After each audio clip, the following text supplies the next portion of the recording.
Hey there folks, this is lesson 2 in a series on tuning your banjo, and in this lesson we're going to talk about another way to get in tune by ear. In the last lesson I showed you how to get in tune by listening to my strings and then you tuned yours to match that. And that's a great method because you can always come back to that video and get in tune, or you could ask another banjo player or another musician on any instrument and ask them for those specific pitches, and then you can get in tune with them. But what if you can't access that video, or you don't have a tuner, or there's no one else around to show you those notes?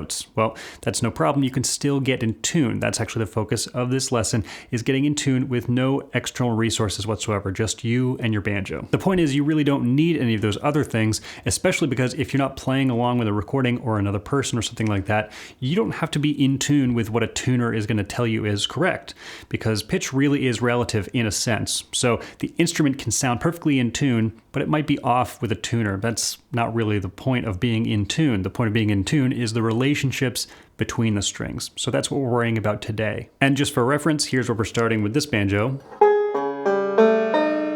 Pretty out of tune, but we're going to fix that.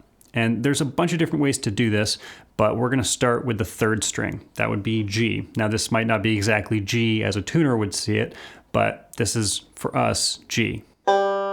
If that's not exactly what it is for you, that's totally fine. You're tuning to your banjo, I'm tuning to my banjo. That's kind of the point. Now, if you remember our open G tuning for the 5-string banjo, you'll know that not only is the 3rd string G, but the 5th string is as well. So they're the same note. They're an octave apart, but it is still G. So in theory, those should sound the same. So if I'm deciding that the 3rd string is in tune, that's where I want to leave it, then I can tune my 5th string until it sounds just like the 3rd string. Then both of them will be in tune with each other. So that's what we're going to do. So let's see where it's at now. All right, the 5th string is sharp. It's higher than it should be. So I'm going to bring that down.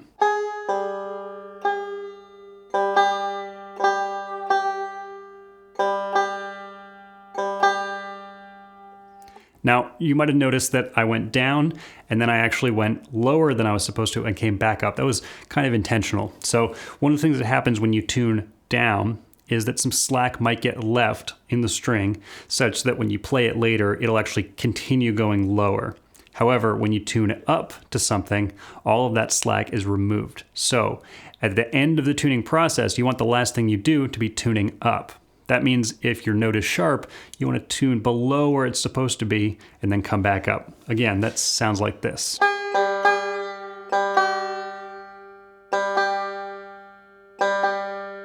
And if you overshoot that and you go a little too high, just go back down again and tune up. That's going to be really helpful in terms of making sure the string stays where you actually tune it to, rather than changing after you start playing. And at first it could be a little hard to tell if these are close enough, if they're really in tune. Maybe it could be a little bit closer. Who knows? You're really threading the needle in terms of what perfect tuning is anyway. So don't worry too much about it at first. The important thing is to just listen really deeply and be patient with yourself about it, because more time spent doing this means it's just going to get easier, and then it'll be just second nature. You won't even have to think about it.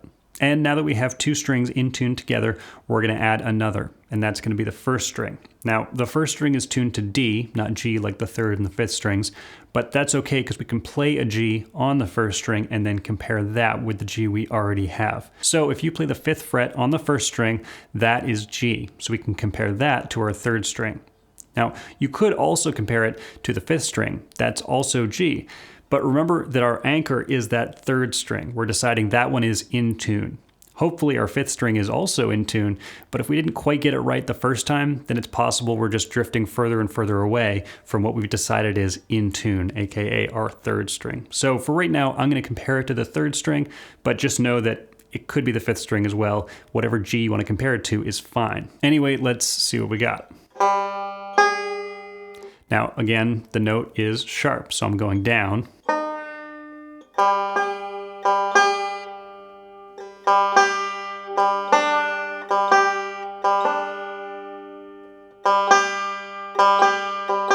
So that sounds pretty good to me. I think that's pretty close. And notice that again, I tuned down and then back up again to make sure there was no slack left in the string once I actually had it in tune. And the end result of that is that now my 1st string is in tune and the open note is now D, which is really convenient because my 4th string is also supposed to be D. So now I can use my 1st string to tune my 4th string. So we'll listen to both and see where we're at and then get in tune.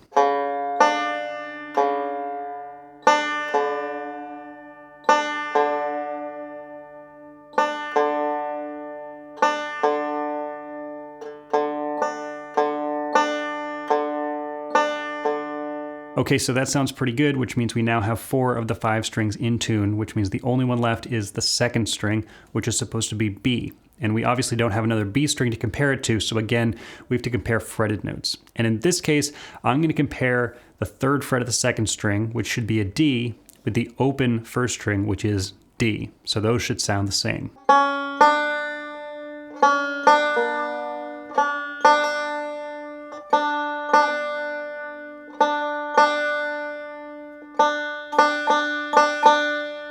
That sounds pretty close to me. In theory, this banjo should now be in tune.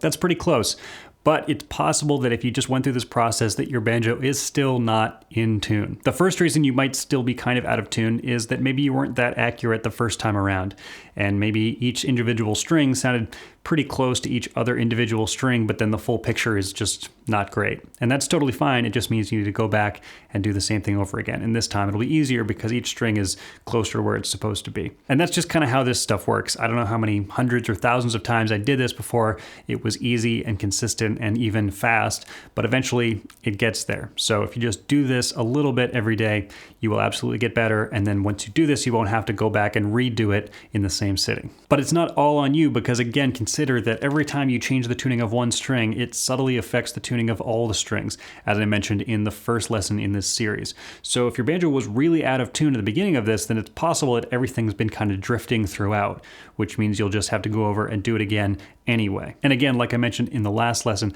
that doesn't mean you always have to tune 2, 3, 4 times every time you want to get in tune. It just means once your banjo's really out of tune, you might have to do some work to get it more within the ballpark. Then you're making smaller adjustments on a less regular basis just to keep it in tune. But at the end of all that, whether you did that once or you had to do it a couple times, your banjo should now be pretty much in tune. But there's something to keep in mind about this. If you tune using this method and then you show up to maybe a jam or a gig or something like that, then there's a good chance that you are in tune with only yourself and no one else, which means you just want to ask somebody else for a reference pitch and then go through the process with that. So you'll frequently hear people when they show up to a jam or a gig, they'll say, hey, can you give me a G? Or fiddle players say, can you give me an A? And then they'll tune their instrument relative to that one pitch. So if you ask someone for a G and then you get your 3rd string totally in tune with them, you can do everything else yourself, then you'll be in tune with everybody. But you just want to make sure you have that reference pitch that's actually the same pitch as what other people are using. Anyway, that's going to do it for this lesson. Hope you enjoyed that and hope you were able to get your banjo in tune. Of course, if you don't mind, go ahead and subscribe to this channel and like this video. That's a huge way to help me make more of these videos, so I really appreciate it. You can also check out patreon.com/EliGilbertBanjo if you're looking for other bonus content, backup examples, tablature, all kinds of stuff that you can't find here on YouTube. Another great way to support these videos. But otherwise, that's going to do it for this lesson. So thanks for watching, and I'll see you next time.